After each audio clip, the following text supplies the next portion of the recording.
Bir beylikten 3 kıtaya hükmeden imparatorluğa. 1258 yılında Söğüt'te doğan cengaver hiç bilmiyordu ki kurduğu beylik 6 asır boyunca dünya tarihine yön verecekti. Peki bu sıradan Türkmen obasında doğan çocuk nasıl oldu da tarihin en güçlü imparatorluklarından birini kurdu? Osman Gazi, Ertuğrul Gazi'nin oğlu olarak dünyaya gelir. Oğuz Türklerinin kayı boyundandır. Osmanlı İmparatorluğu'nun kurucusu olup ilk padişahıdır. Genç Osman'ın etrafında savaşçı askerler ve manevi liderlerin toplandığı anlatılır. Kaynaklar şunu söylemektedir: gençliğinde durmada ve oturmada herkesin kendisine uyduğu 1281 yılında Şeyh Edebali'nin kızı Mal Hatun ile evlenir. Bu evlilikten Orhan Gazi doğar. Ama asıl mücadele burada başlayacaktır. Babası Ertuğrul Gazi 90 yaşında ölünce beklenmedik bir durum ortaya çıkar. Amcası Dündar ile taht mücadelesine girer. Selçukname'de yazılana göre genç Osman Bizans tekfurlarına karşı seferlere çıkmaya başlar. Genç savaşçılar onun yanında yer alır. Bu durum Bizans tekfurlarını rahatsız eder ve onu Anadolu Selçuklu Sultanı Alaaddin Keykubat'a şikayet ederler. Sultan Keykubat, Dündar Bey aracılığıyla Osman'ı yakalatıp huzuruna getirtir. Ama beklenmedik bir şey olur. Sultan genç Osman'ı çok beğenir ve ona el vermesi için Hacı Bektaş'ı veliye gönderir. Hacı Bektaş da Osman'ı beğenir ve sultana övgü dolu mektup yazar. Sonucunda Osman Uç Beyi olarak ödüllendirilir. Çoğu kaynakta daha da dramatikleşenlere göre amcası Dündar ile beylik için çekişmeye girer ve inanılmaz bir şekilde Osman amcasını ok atışıyla öldürür. 1280'den 1300'e kadar Osman Gazi büyük bir mücadeleye girer. İznik, Sakarya, Bursa ve Bilecik bölgesinde Bizans tekfurlarıyla çatışır. İlk büyük başarı olarak Bilecik, İnegöl ve Yenişehir'i fetheder. Ama 1283'te büyük bir darbe alır. İnegöl tekfuru Nikola ile yaptığı Ermeni-Beli Savaşı'nda mağlup olur. Yeğeni Bayhoca şehit düşer. 1284 yılında akınları sıklaştırır ve tarihi an gelir. Osmanlı'nın ilk kale fethi gerçekleşir. İnegöl yakınlarındaki Kulacahisar gece baskını ile ele geçirilir. 1286'da ise Karacahisar ve Yenice tekfurları güçlerini birleştirmeye karar verir. Osman'a karşı Domaniç Savaşı'nı yaparlar. Ama Osman kazanır. Bu savaşta kardeşi Saruhan şehit olur. İşte çok önemli bir dönüm noktası gelir. Bizans'a bağlı Harmankaya tekfuru Kösemihal bir savaşta Osman'a esir düşer. Osman ona çok iyi davranır. Bu misafirperverlik ve Osman Gazi'nin kişiliğinden etkilenen Kösemihal Müslüman olur. Mihal Gazi adını alarak Osman'ın sağ kolu haline gelir. Bu olay Osman'ın gücünü katlar. Osman Gazi'nin güçlenmesini kaldıramayan Yarhisar ve Bilecik tekfurları onu ortadan kaldırmak için sinsi bir plan kurarlar. Plan şudur: Bilecik tekfurunun oğlu ile Yarhisar tekfurunun kızı evlenecektir. Düğüne Osman da davet edilir. Amaçları Osman'ı düğünde öldürmekti. Ama Mihal Gazi bu planı öğrenir. Osman artık oyun içinde oyun kuracaktır. Osman Gazi düğün davetini alınca hiçbir şey olmamış gibi kabul eder ve davete icabet eder. O dönemde Bilecik tekfuru ile Osman Gazi arasında yaylaya çıkıldığında kadınların ve eşyaların Bilecik Kalesi'nde kalmasına izin verilmesi yönünde bir anlaşma bulunmaktaydı. Osman Bey halkı yaylaya çıkarken kadınlar ve eşyalar Bilecik Kalesi'nde kalıyordu. Fakat Osman Gazi düğüne giderken Bilecik Kalesi'ne 40 kadar askere çarşaf giydirip kaleye koyar. Rutin uygulama üzerine Bilecik Kalesi muhafızları hiç şüphelenmez. Zaten düğünde Osman Gazi'ye kuvvetli bir pusu kurulacağından Bilecik Kalesi az sayıda muhafız ile korunuyordu. Düğün günü gelir, Osman yola çıkar ama Çakırpınarı mevkiinde Yarhisar tekfurunun önünü keser. Tekfur öldürülür. Kızı Holofira Türklerin eline geçer. Osman Gazi onu oğlu Orhan ile evlendirir. Holofira Müslüman olup Nilüfer Hatun adını alır. Aynı anda Bilecik Kalesi'ne sızan yiğitler ortaya çıkar. Kale kolayca ele geçirilir. Başsız kalan Yarhisar da Osmanlı'nın olur. Turgut Alp de aynı tarihlerde İnegöl Kalesi'ni fetheder. 1299 yılında kritik bir karar alan Osman Gazi kendi beyliğini Selçuklulardan bağımsız ilan eder. Artık Osmanlı Beyliği resmen kurulmuştur. Osman artık büyük hedeflere yöneliyordu. Yenişehir'i merkez yapar ve gözünü İznik'e diker. İznik, Hristiyanlar için kutsal bir kenttir. Aman taktiğiyle İznik'i kuşatır.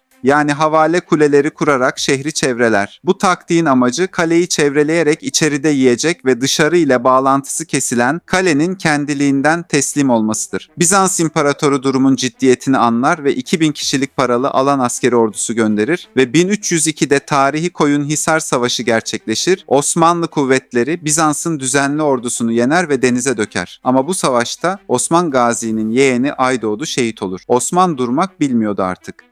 İznik-İzmit yolu üzerindeki yerleri ele geçirir. Akhisar'ı fetheder, Kite Kalesi'ni alır. Bizans kralı artık paniktedir. Türk tehlikesini durdurmak için ünlü Katalan şövalyelerini çağırır. Roger de Flor komutasındaki bu ağır zırhlı süvariler hiçbir savaşı kaybetmeyen seçkin birlikti. Roger de Flor kralın kızıyla evlenir. 2500 kişilik ordusuyla Türkmenlerin üzerine sefer düzenler. Karasyolu beyliğini yenip Alaşehir'i alır. Bu birlik Osmanlı ile direkt savaşmasa da bölgedeki varlığı Osman Gazi'nin ilerleyişini yavaşlatır. 1308'de Osman Gazi seferlerine devam eder. 1313 ile 1315 yıllarında Sakarya çevresindeki kaleler alınır. 1315'te büyük hedef Bursa'dır ama Osman Gazi rahatsızlanır. Yerine oğlu Orhan'ı vekil geçirir. Osman Gazi, Bursa'nın fethinden kısa bir süre önce vefat eder. Hakkında yazılan kaynaklar sınırlı olduğundan 1324 ya da 1326 yılında hayata gözlerini yumduğu düşünülür. Vasiyeti gereği Bursa'ya getirilerek Gümüşlü Kümbet'te defnedilir. Kendisinin bugünkü türbesi 1863 yılında Sultan Abdülaziz tarafından yaptırılmıştır. Osman Gazi'nin taşıdığı Gazi unvanı Allah yolunda savaşın anlamında olup kendisi dışında Osmanlı padişahlarından sadece oğlu Orhan bu unvanı isminin yanında taşımıştır. Lakabı Kara Osman'dır. Kara kaşlı, kara gözlü ve esmer oluşu sebebiyle böyle anıldığı düşünülür. Hayır, hasenat yapmayı çok önemli bulduğundan pek çok savaş kazanıp ganimet ele geçirse de ölümünün ardından bir mal varlığı bulunamamıştır. Söğüt'ten çıkan küçük bir Türkmen beyliği, Osman Gazi'nin vizyonu ve kararlılığıyla 600 yıl sürecek büyük imparatorluğun temellerini atmıştır.